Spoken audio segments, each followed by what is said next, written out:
조객살과 상문살 보겠습니다. 이 상문이나 조객은 뭐죠?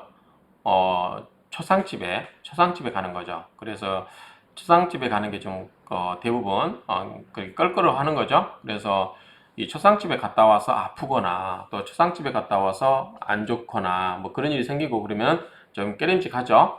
그리고 또 어르신들이 옛날 저희 뭐 할머니도 그렇고 어머니도 그렇고 어르신들이 뭐 집에 경사가 있거나 결혼식을 앞두고 있거나 뭐 그럴 경우에 또는 뭐 몸이 아프거나 어르신들이 그럴 경우는 남의 초상집을 가지 말아라 뭐 이런 이야기 들어보셨죠 집에서 다. 그러니까 그런 관련된 이 일이다라고 보시면 되겠죠. 그래서 우리 사주 명조에서 어떨 때 이런 상문살이라든가 조객살이 들어오는지 이거를 보시고 그러한 게 들어서면 좀 우리가 조심해야 되겠다라는 정도로 살펴보면 될 것 같아요. 그리고 일반적으로 특별한 경우 아니면은 이제 저도 초상집에 잘 가지 않습니다. 그러니까 한 번도 뵌 적도 없는데 뭐 갑자기 부조는 하더라도 그렇게 특별한 경우 아니면 잘 가지 않는다. 자, 보겠습니다. 상문은 연지를 통해서 본다. 그래서 금묘화실에서 우리가 연을 통해서 본다. 그래서 일을 보는 게 아니고 연지를 통해서 본다. 그리고 세운은 뭐죠? 1년 단위 운이죠. 1년 단위 운에 이 살이 있으면 상복을 입게 되고 또는 친척 간에 사별함이 있다라고 보는 거예요. 그래서 이 상문살이 오면은 상복을 입을 일이 있겠구나라고 보면 누군가가 돌아가신다. 그러니까 이게 조심하라는 거죠. 그럴 때 이제 뭐 어딜 좀 특별하게 여러 가지로 이제 행동거지도 조심해야 되겠죠. 반면에 조객살은 자 지방과 친척 중에 상을 당하여 조객을 맞는 거예요. 문상온 손님이죠. 우리가 문상온다고 그러죠. 문상온 손님을 우리가 맞이하는 거죠. 그래서 조객을 맞거나 또는 내가 조객이 된다는 거죠. 그럼 내가 상문하고 또 이 조객하고 차이가 뭐냐? 이 상문도 마찬가지로 내가 문상 가는 거잖아요. 그렇죠? 그러니까 거꾸로 하면 상문인데 거꾸로 말을 뒤집으면 문상 가는 거예요. 내가 문상 간다고 하는 것은 내가 어떤 아시는 분이 돌아가셔가지고 그거를 애도를 표하기 위해서 가는 거잖아요. 어쨌든 상문이 됐든 조객살이 됐든 죽음과 관련됐다. 그래서 그런 경우에 뭔 일이 좀 생길 수도 있다. 이렇게 보죠. 그래서 통곡할 일이 생기고 가정이 불안정하고 질병이 생기기도 한다. 그래서 직계가족에 화가 없으면 먼 친척이나 동료 이웃에게도 화가 오기 때문에 이 상문살이나 조객살은 좀 조심하라 그 말이죠. 또 상가에 가서 함부로 출입하지 말고, 그렇죠? 뭐 앞에서 말씀드렸다시피 집안에 경사를 두고 있거나 또는 집안에 우환이 있거나 아프신 분이 있으시면 상가집을 함부로 가지 말라고 하죠. 그런 경우에 험한 것을 보지 말고 함부로 행동하지 말라는 것인데 조객보다 상문이 더 강하다. 근데 이제 우리가 옛날에는 우리 방에서 보면요. 제가 4살 때 제 할아버지 돌아가셨는데 제 기억을 더듬으면 안방에 하얀 천을 이렇게 두르고 밑에다 이렇게 모시고 그랬던 것 같아요. 관도 있고 이렇게 했는데 지금은 이제 병원 가면 우리 영안실 가면 이게 영정 사진이 있고 꽃 꽂아져 있고 그렇잖아요. 근데 사체는 거기 안 있죠. 다른 데 있죠. 그렇기 때문에 여기 사체가 이 안에다 모셔두고 있는 게 아니기 때문에 좀 그런 거는 좀 덜하죠. 이제 따로 보관소가 보관되어 있기 때문에 여기는 그냥 영정 사진하고 꽃하고 그런 제사 지내는 그런 것만 되어 있기 때문에 사체를 바로 앞에다 두고 이렇게 하는 경우가 아니기 때문에 옛날보다는 좀 그런 걸로 인한 해는 덜 입지 않을까라는 생각이 들어봅니다. 자, 상을 당한 직계가족에게도 해당하는 것이니 특별히 조심해야 된다. 잘못 처신하면 우환이 들끓는다 라고 되어 있습니다.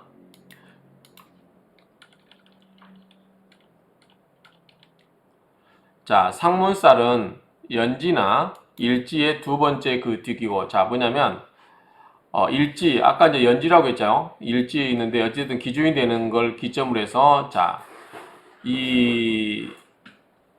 이게 연이고 여기에 일이면 또는 이거 둘 중에 하나를 택해서 요걸로 해서 요것보다 뒤에 두 칸을 가면 뭐죠? 이게 상문살이에요. 그 다음에 조객살은 앞으로 두 칸 가는 거. 그러면 이게 이제 조각살이고 뒤로 가는 게 상문살이다. 근데 우리가 뒤로 오는 거, 예컨대 뒤로 오는 거면 예컨대 인에서 오면은 한 칸 띄고 오는 게 있었죠. 자, 여기서 두 칸 가는 거나 한 칸 띄고 오는 거나 같죠. 우리가 격각이라는 게 있었죠. 격각살. 격각하고 상무는 뭐요? 같겠죠. 자, 격각은 한 칸 띄고 가는 거고 상무는 뒤로 두 칸 가는 거니까. 그렇죠? 그래서 이 격각과 상무는 같다. 앞에서 우리가 격각살 그래서 이야기했으니까 한번 참조하시고요. 자, 한번 보겠습니다. 그러면 자, 인이면 뒤로 두 칸 가면 뭐죠? 인묘진이죠. 그게 뭐다? 상문이에요. 뒤로 두 칸. 자, 조객살은 앞으로 두 칸. 그러면 술해 자축이죠. 자축인이겠죠. 그러면 한 칸, 두 칸이면 자가 되겠죠.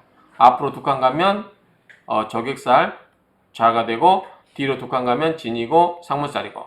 그럼 묘부터 쉽겠죠. 이제 순서로 가니까 진사오미 신유술해 해자축 인묘 이렇게 가고 자축인묘 진사오미 신유술 해 이렇게 똑같이 가는 거예요. 그러니까 이 첫 글자 이거만 중요시 여기면 될 것 같아요. 자, 오로 기준하면 뒤로 두 칸 가면 오미 신이죠. 뭐예요? 신이죠. 신이 뭐다? 상문살이고 자, 앞으로 가면 진사오니까 진이 되겠죠. 그렇죠? 그러니까 진이 조객살이 되고 또 예를 들어 유를 해볼까요? 유, 술, 해겠죠? 자, 뒤로 가는 거는, 진사오미, 그죠? 오미, 신유죠. 그러니까 미토가, 이게, 저격살 되겠죠. 마지막으로 또 하나 해보면, 자는 자축인이 되겠죠? 그 다음에 자축인이고, 뒤에 가면, 술해자, 그러니까 술이 되겠죠. 이런 식으로, 자, 기준에서 뒤로 두 칸, 뭐다? 상문. 앞으로 두 칸, 조객살. 이렇게 건너뛰게 된다. 그래서 상문은 한 칸 건너뛰는 격각과 같다. 같은 글자를 갖는다. 이렇게 생각하시면 되겠죠? 여기 나오네요. 격각살은 지지에서 한 칸 떨어져 있는 글자로 상문살과 동일한 배열이다. 같은 지지를 갖겠죠? 자, 그러면 이 상문살과 조객살이 있으면 어떤 작용이 있느냐라고 볼게요. 주로 죽음과 관련된 내용이겠죠. 자, 보시면 자, 상문살, 조객살은 집안에 상을 당하거나 이상자가 아니겠죠? 이상자겠죠? 이상자 고쳐야 될 것 같아요. 상을 당하거나 우환이 있게 되는 흉살이다. 집안 어른의 우환이나 유고가 뭐죠? 돌아가시는 거죠. 유고가 생기고 문상이나 재수 없이 일이 생기면 돈이 나간다. 상문살, 조객살 있으면 초상집이나 병문안을 갔다 와서 까닭없이 아프거나 또는 음식물로 인해서 식중독이 걸리거나 고생하거나 심하면 사망하는 경우가 있다. 옛날 같은 경우는 시골을 보면 이게 돌아가시면 예컨대 여름 같은 경우 보면은 밖에서 음식을 다 하잖아요. 그렇죠? 저희 아까 말씀드린 저희 4살 때도 밖에 보면 돼지도 시골에서 다 잡고 다 한단 말이죠.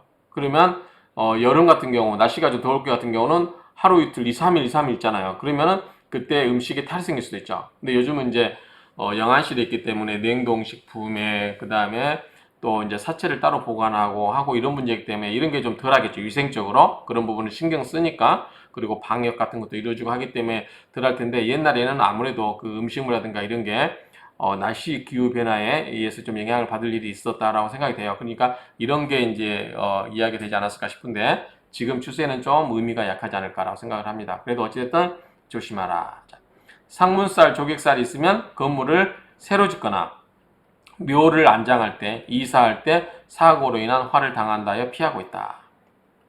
그래서 아까 따져봐가지고 뒤로 두 칸 상문, 앞으로 두 칸 상문, 조객살 이런 것에 해당될 때는 뭐다? 건물을 새로 짓거나 묘를 안장하거나 이사할 때 사고로 인한 화를 당한 데서 피하고 있다. 상문살, 조객살이 있어도 희용신에 해당되면 자 아까 뭐였죠? 상문살에 해당하는 뒤로 두 글자, 뒤로 두 칸 글자, 조객살에는 앞으로 뒤 글자를 했는데 만약에 근데 인이었다. 그런데 이게 뭐다? 희용신이에요. 좋은 거예요, 나한테. 좋은 역할을 하는 거죠. 그러면은 큰 문제가 없겠죠. 그래서 이장을 하거나 건물을 신축하는 데 기람이 있다. 그래서 그게 용신, 희신에 속하냐 아니냐 이거를 바라는 거죠. 용신, 희신. 자, 상문살이 주중에 많은 사람은 뭐다? 장의사 계통의 직업이 많다. 지금은 우리가 이걸 뭐라고 그러죠? 장례 지도사라고 하죠. 장례 지도사. 그래서 이 장의사 계통의 직업이 많다. 그래서 이것도 한번 물어보면 좋을 것 같아요. 자, 상문살이 주중에 많은 사람, 사주 중에 상문살이 좀 많이 있는 사람은 장의사 계통의 직업이 많다. 실제로 그런지 뭐 한번 또 기회가 되면 누가 보면 좋겠죠. 자, 언제든지 상문이나 조객이 낀 날에 가면 목적이 이루어진다. 이거는 뭐냐면 이런 뜻 같아요. 자, 사람이 돌아가셨으니까 내가 상문도 가고 조객도 되고 하는 거죠. 그렇기 때문에 이 문상객, 그러니까 시체가 없으면 문상객이 올 리가 없고 시체가 없으면 할 일이 없게 되기 때문에 이것은 말이 안 되는 거죠. 그래서 이 시체가 있다라는 것, 즉 돌아가신 분이 계시다라는 것을 목적으로 보면 그러한 목적이 있었기 때문에 그러한 상문이고 조객이 일어날 수 있다라는 거죠. 그래서 이것은 오히려 목적 달성이 가능한 상황으로도 본다라고 하는 거죠. 이거는 약간 좋게 보는 것 같아요. 이거는 자, 그다음에 사주 원국 배열상 상문은 연월에 있는 것이 좋고 상문이 뭐죠? 돌아가신 문상 가는 거잖아요. 그렇죠? 일시에는 조객이 있는 것이 좋다. 이런 경우는 금년에는 큰 부자가 된다든지 큰 행제를 할 수도 있는 것인데 이것은 시체는 안방에 있고 문상객은 대문간에서 부조를 내고 가는 것이 되니 큰 재물이 생기고 돈이 들어온 것이다. 그 말이죠. 자, 앞에 연월에 있으니까 우리가 금묘화실에서 연월에 있으면 뭐다? 이거는 조상자리 부모 형제자잖아요. 그러니까 이때 어르신들이 돌아가시고 그 다음에 조객은 뭐요? 문상을 오는 사람들이잖아요. 객이잖아요. 객이죠? 객이 일시 오면 뭐야? 여기 문간이죠. 일이 나고 시는 나의 뭐야? 말년이거나 내 후손인 거죠. 그러니까 객이 이쪽에서 오면은 뭐냐면 객이 올 때 그냥 오냐? 그렇지 않고 돈을 내고 간다는 거죠. 부조를 하잖아요. 그렇기 때문에 그 돈이 나한테 오는 걸로 봐서 이런 경우는 좋다. 그렇죠? 근데 거꾸로 되면 안 되겠죠. 그런데 반대로 연월에 조객이 있고 일시에 상문이 있으면은 나쁘다고 보는데 특히 원국에 상문과 조객이 이런 수로 둘 다 있게 되면 더욱 골치 아픈 일이 생긴다고 보면 된다. 그 해는 망하는 해도 될 수 있다.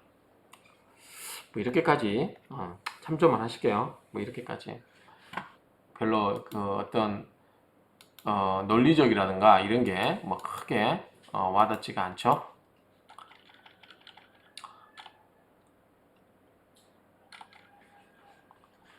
자, 사주 원국의 배열과는 무관하게 상문이나 조객이 드러내는 집안에서 자기 외에 주변 사람들이 많이 죽는 일이 생기고 또 어떤 상갓집에 문상하는 일도 생긴다. 상문이나 조객이 들어오면 이런 일이 생기겠구나 라고 보면 되겠죠. 한번 볼까요? 저도 그런 일이 오나? 제가 병오죠. 병오. 자, 연으로 기준으로 할게요. 연으로. 그 다음에 일로 하면 병신이란 말이죠. 그러면 자, 상문은 뒤로 두 칸이라고 했죠. 그러면 오, 미, 신이에요. 상문은 그 다음에 조객은 앞으로 가야죠. 진, 사, 오. 그러면 진이 되겠죠. 자, 신으로 보면 상문은 뒤로 두 칸이니까 신, 유, 술. 술이 되겠죠. 그 다음에 조객살은 앞으로 가니까 사, 오, 미, 신. 사, 오, 미, 사, 오, 미, 신이니까 오가 되겠죠. 근데 올해가 뭐죠? 신축년이죠. 그러니까 축이 아니죠. 축이 안 되죠. 그러니까 해당 사항이 없겠죠. 그러면 거꾸로 우리가 축 갖고 따져볼게요. 축이 상문이 되려면 뒤로 두 칸 하니까 앞으로 거꾸로 가야 되겠죠. 자축, 해자축이겠죠. 해자축. 자, 해. 그러면 상문, 돼지띠에게는 돼지띠가 올해 상문이 되겠죠. 그 다음에 축에서 이게 이제 그 조객이 되려면 두루 간 거니까 자축인 묘. 자, 묘. 토끼띠에게 신축년에는 토끼띠가 조객살이 될 거고 그 다음에 돼지띠가 상문살이 되겠어요. 그러니까 돼지띠에게는 올해 부모 형제가 특히 이제 부모님이라든가 친척이 돌아가실 상을 당할 일도 있겠다라고 보는 건데 어느 집안이나 가면 어르신들 다 있고 또 돌아가실 만한 나이 연배가 계신 분들 있잖아요. 그렇기 때문에 이건 큰 의미는 없을 것 같은데 이렇게 따져볼 수 있다는 거죠. 앞뒤로 이렇게 해가지고 계산을 해보면 된다. 다행히 여러분 것도 한번 해보세요. 연과 일지를 중심으로 해서 뒤로 두 칸, 앞으로 두 칸. 그게 해당되는지 안 되는지 아니면 또 우리가 말년에 새해가 되면 이 띠를 가지고 내년에 인민년이잖아요. 그렇죠? 인민년이기 때문에 인묘진. 진이 뭐죠? 상문살이고 용띠가 되겠고 앞으로 자축이니까 자겠죠. 자축인 맞죠? 쥐띠와 용띠가 내년에는 뭐다? 상문과 조객이 되겠다. 이렇게 우리가 판단해 볼 수 있다는 거죠. 어쨌든 상문 조객이 된다고 하는 것은 손해를 감수하고 인내하고 지내면 크게 다치는 일은 없는데 운이 좋은 것으로 알고 사업을 크게 벌린다든가 타협에서 해결될 것도 막 소송까지 객기를 부려서 소송까지 끌고 가는 경우, 이런 경우는 골치 아픈 일이 점점 커진다. 그러니까 조심하라고 하는 거죠. 그래서 어느 정도 손해를 감당하는 게 좋겠다. 그리 판 벌리지 말고 가급적이면 그냥 조심하라고 할 때는 판세를 벌리지 마라. 이렇게 하면 되죠. 자, 우리가 이제 이거는 참고로 여러분들이 화면을 정지시켜 놓고 보세요. 정지시켜 놓고. 자, 장례시 참고할 만한 신설인데, 우리 백민 선생님의 자료에서 제가 가져온 건데요. 자, 장례시에 참고할 만한 신설. 자, 출상을 피하는 날. 근데 이게 되나요? 돌아가시고 3일장을 치르는데 내가 피하고 싶다고 해서 피할 수 있나요? 그래서 때로는 4일장을 취하기도 때로는 2일장을 취하기도 한대요. 그래서 이때는 출산할 때 피한 날이 있기 때문에 그렇다. 매달 다르면 절기보다 그냥 달을 따져 정한다. 달을 따서 정한대요. 자, 정월과 7월은 뭐예요? 정월과 7월은 인월과 신월을 피한대요. 그러니까 정월이 인월이고 신월이 7월이죠. 7, 8, 9. 그러면 천간에 간목, 경일은 피한다. 같은 비견이네요. 자, 묘월은 을신이고, 그럼 비견일은 피하네요. 그 다음에 3월, 6월, 9월, 12월은 진술, 충미. 그래서 기토, 무기일은 피하고, 4, 9는 해, 사. 그러면은 병, 임. 맞죠? 그러니까 역시 이 출상일은 뭐냐면 비견에 속한다. 비견에 속한다. 이렇게 이해하시면 됩니다. 비견에 속하는 그 지지를 피한다. 이렇게 생각하시면 돼요. 비견. 그 다음에 이건 참고만 하면 될 것 같아요. 장례지도서 다 해주니까 요즘은. 자, 입관하기 좋은 시간. 언제 입관하는 거 좋은, 입관할 때 언제 좋냐. 입관할 때 언제 할 건가 그 말이죠. 자, 입관하는 일정에 따라서 다른데 입관하기 전에 염습하는 시간을 고려해서 시간을 정한다. 염습이라는 것 아시죠? 가서 사체를 싹 씻기고 수의를 깨끗하게 입혀드리는 거죠. 그래서 이제 그 입관하는 날이 만약에 자일이다. 자일이면 갑경시 하는 게 좋다. 자일에서 갑경시. 갑경이란 말은 있나 이게? 이건 좀 많이 이상한데요. 시가 왜 경시가 있고 신금이 있죠? 이게 뭔가 좀 문제가 있는데. 임묘진, 사오미, 신유술에 해자축 이렇게 해야지 갑경시라는 거 말이 안 되죠. 이건 좀 문제가 있는 것 같아요. 이거는 그냥 건너뛰겠습니다. 제가 잘못 가져왔든지 아니면 제가 잘못 내용을 이해하든지 그럴 것 같고. 자, 이게 맞죠? 하관. 하관은 뭐죠? 이제 묘자리에 가서 그 무덤에 관을 넣는 걸 말하는 거죠. 하관은. 그래서 이 하관하는 언제 좋은가? 만약 그날이 자일 5일이다. 그러면 뭐죠? 자일 5일이면 오신시에 넣으시다. 그 다음에 묘유면 오미 이런 식으로 넣으라는 거. 그러니까 이건 시간 보시고 큰 의미는 없는 것 같아요. 뭐 이렇게까지 따져서 이거는 풍수 하시는 분이 다 또 해주니까 그냥 우리가 알 필요는 없는 것 같아요. 풍수 하시는 분들이 다 그 해주고 방향 잡아주고 사와 혈 자꾸 다 해주잖아요. 그러니까 그럴 때 참고만 하시라고 보면 될 것 같아요. 나머지는 이 부분은 그냥 넘어뛰겠습니다. 이렇게 해서 상문살과 조객살을 마치도록 하겠습니다. 결론은 뭐냐면 앞뒤로 두 칸 상문살, 앞으로 두 칸 조객살. 그런 조객살이라든가 상문살이 들어오면 우리가 집안에 좀 우환이 생길 수 있기 때문에 우리가 문상을 가거나 또는 문상 손님을 맞이할 때 우리가 좀 조심을 하자. 이 정도만 정리하면 될 것 같아요. 이 정도만. 더 깊게 뭐 이렇게 볼 필요는 없을 것 같습니다. 이상으로 마치도록 하겠습니다.